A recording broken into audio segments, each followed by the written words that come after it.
علیہ و اصحابی، آپ نے علامت بتائی کہ جس پر میں اور میرے صحابہ، اس حدیث نے دودھ کا دودھ اور پانی کا پانی کر دیا۔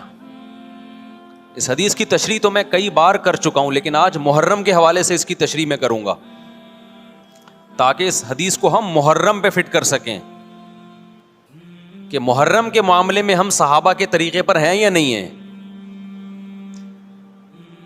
تو ما انا علیہ و اصحابی، آپ صلی اللہ علیہ وسلم نے یہ نہیں فرمایا جو قرآن کے راستے پر ہوگا، اس لیے کہ ہر فرقہ اپنے آپ کو منسوب کس کی طرف کرتا ہے؟ قرآن کی طرف، پھر اس کی تشریح اپنی مرضی سے کرتا ہے۔ کیونکہ جب اسلام میں فرقہ ہوگا وہ تو نسبت قرآن کی طرف تو کرے گا نا۔ وہ بھائی اسلام کی طرف نسبت میں پہلی شرط یہ کہ آپ قرآن کو تو مانتے ہو۔ جو قرآن ہی کی طرف نسبت نہیں کرے گا پھر تو لوگ ویسے ہی اس کو غیر مسلم سمجھیں گے۔ اس لیے نبی نے قرآن کا نام نہیں لیا، ما انا علیہ، جس پر میرا عمل۔ اس سے پتہ چلا قرآن کی ایسی تشریح کرنا جس پر پیغمبر کا عمل نہیں تھا، یہ تشریح معتبر نہیں ہے۔ آپ آج کل کے خطیبوں کی تقریریں سنو، جو جاہل خطیب ہوتے ہیں، مجمع گرم رکھنے کے لیے قرآن کی آیتوں کے ایسے مفہوم بیان کرتے ہیں جو نہ ہم نے کبھی سنے، نہ ہمارے حاشیے خیال، علماء کے حاشیے خیال میں بھی نہیں گزرے، پتہ نہیں کہاں سے لا رہے ہوتے ہیں ایسی تفسیر۔ تو نبی نے فرمایا جس پر میرا عمل، لیکن اتنا کافی نہیں ہے۔ بعض لوگ قرآن اور نبی کے عمل کی ایسی تشریح کریں گے جس کو صحابہ بولو نہیں مانتے، جس پر صحابہ کا عمل نہیں تھا۔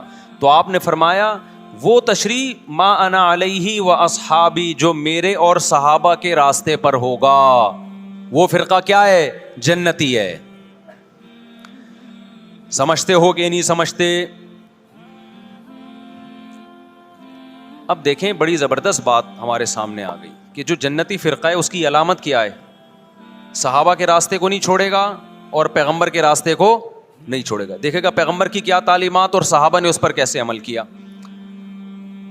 علماء نے کہا کہ جس میں یہ علامتیں پائی جائیں گی اس کا مطلب وہ فرقہ ناجیہ ہے، ناجیہ نجات یافتہ۔ تو علماء نے اس کو ایک نام بھی دے دیا، یہ اس علامت کی بیس پہ یہ نام علماء نے دیا تاکہ نام سے پہچان ہو جائے کہ اس حدیث کے معیار پہ یہ فرقہ اترتا ہے یا نہیں اترتا۔ تو حدیث میں دو چیزوں کا ذکر تھا، ایک سنت اور ایک صحابہ۔ تو صحابہ کے لفظ کو جماعت سے تعبیر کیا، یعنی اجماع صحابہ۔ صحابہ کا جو اجماع ہے نا اس کے خلاف نہ ہو، صحابہ کے راستے سے نہ ہو، اس کو الجماع کہا گیا، اور نبی کے طریقے کو سنت کہا گیا۔ تو اس لیے اس فرقے کا نام جو نجات یافتہ تھا، اسلاف نے نام رکھا اہل السنت والجماعہ۔ کھوپڑی شریف میں بات آ گئی، اہل سنت والجماعت جو حدیث کو بھی مانتے ہیں اور صحابہ کو بھی مانتے ہیں۔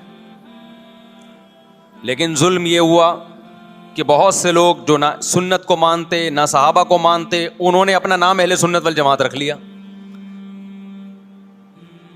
حالانکہ نام میں کچھ نہیں رکھا۔ اصل کیا ہونا چاہیے؟ کام وہ ہونا چاہیے جو سنت اور جماعت کے مطابق ہو۔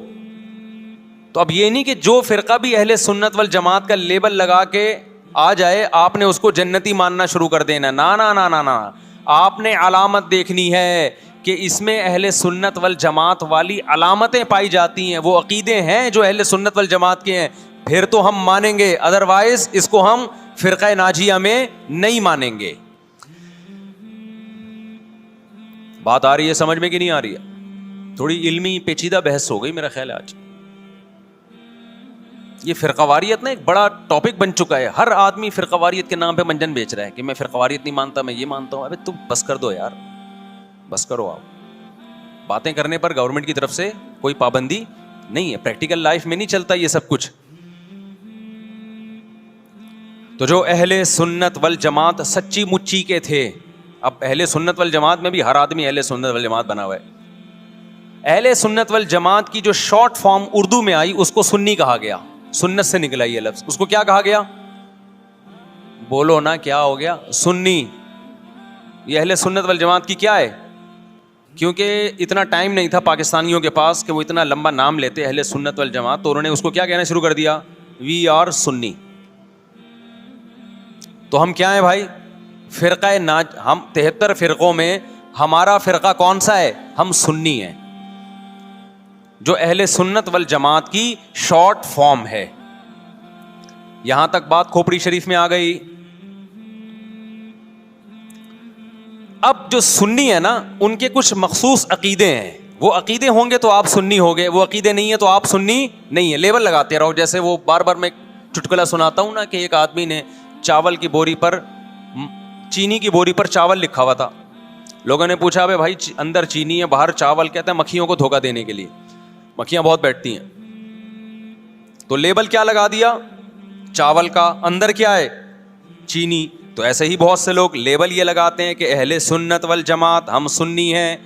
لیبل انہوں نے سنی کا لگا دیا، اس فرقے کا لگا دیا جس کو ہم نجات یافتہ سمجھتے ہیں، لیکن اندر مال جو پڑا ہوا ہے وہ سنی والا مال نہیں ہے. تو یاد رکھو، چاول کے لفظ سے کیا مکھی دھوکہ کھا سکتی ہے اور بوری پہ نہ آئے؟ تو کیا سنی کے لفظ سے فرشتے دھوکہ کھا سکتے ہیں؟ یہ معاذ اللہ، اللہ دھوکہ کھا سکتا ہے جبکہ اندر مال سنی والا نہیں ہو. یہ ہو سکتا ہے کیا؟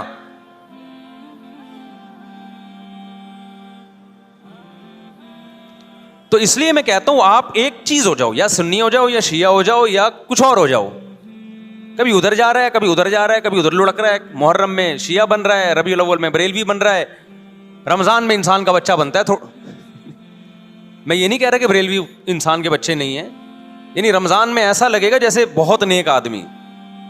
تراویح میں پہلے 3 دن دیکھو نا آپ. ابھی تو میں یہ بات ہی نہیں کر رہا کون جنتی کون جہنمی کون غلط کون صحیح. ابھی تو میں صرف یہ بتا رہا ہوں کہ اسلاف نے 73 فرقوں میں سے جو ایک جنتی ہوگا اس کو ایکسپلین کیسے کیا ہے. اگر بریلوی اس پہ پورے اترتے ہیں تو بھائی وہ جنتی ہیں. میں کسی کو جہنمی جنتی نہیں کہہ رہا، میں تو ایک کرائٹیریا بتا رہا ہوں. ہو سکتا ہے میں نہ اترتا ہوں، بریلوی بھائی پورے اترتے ہوں، شیعہ لوگ پورے اترتے ہوں. کسی ایک کو میں یقینی طور پہ نہ جنتی کہہ رہا ہوں نہ جہنمی. میں تو کہہ رہا ہوں کہ آپ فیصلہ کرو کہ آپ ادھر ہو یا ادھر ہو، درمیان میں نہ لٹکو. ایسا نہیں ہو سکتا ایک ٹانگ جہنم میں ایک ٹانگ جنت میں آپ کی. یا تو پورے ادھر جاؤ گے یا پورے ادھر جاؤ گے.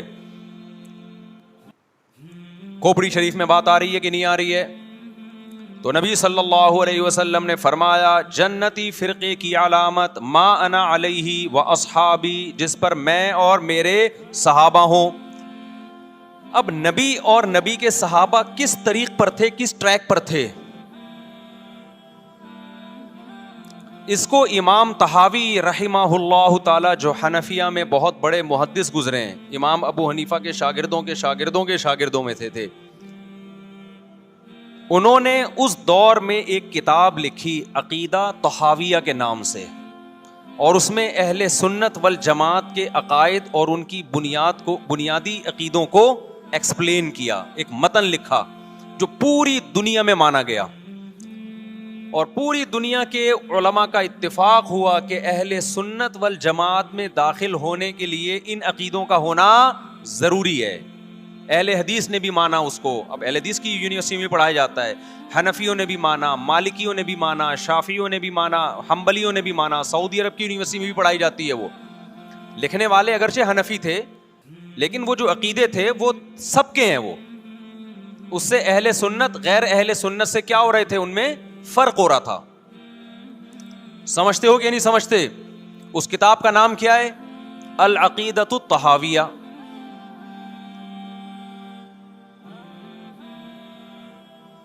وہ کتاب جو لکھی گئی ہے نا، پوری دنیا نے اس لیے مانی کہ اس میں ہر عقیدے میں قرآن اور سنت اور اجماع صحابہ، ان 3 کو بنیاد بنایا گیا ہے.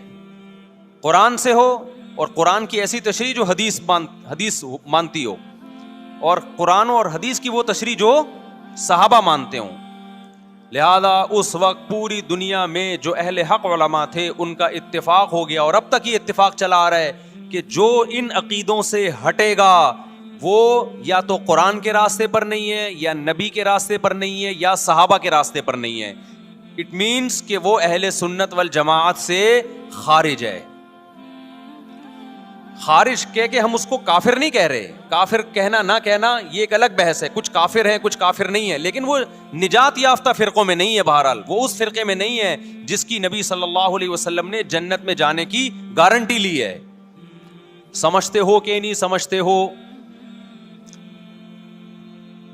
اب ان عقیدوں میں کیا ہے بھائی؟ وہ یہ کہ اہل سنت والجماعت جب بھی کوئی مسئلہ نکالیں گے اس کی بنیاد 4 چیزیں ہوں گی: قرآن، حدیث، اجماع امت. یعنی ایسی تشریح کبھی نہیں کی جائے گی قرآن و سنت کی جو امت کے اجماع کے خلاف ہو, کیونکہ امت حدیث میں بہت دفعہ یہ کہ امت گمراہی پہ جمع نہیں ہو سکتی. آپ ایسی تشریح کسی حدیث کی کر رہے ہیں جو کوئی بھی نہیں مانتا اب تک, اس کا مطلب آپ گمراہی پھیلا رہے ہیں. اور چوتھی چیز ہے قیاس.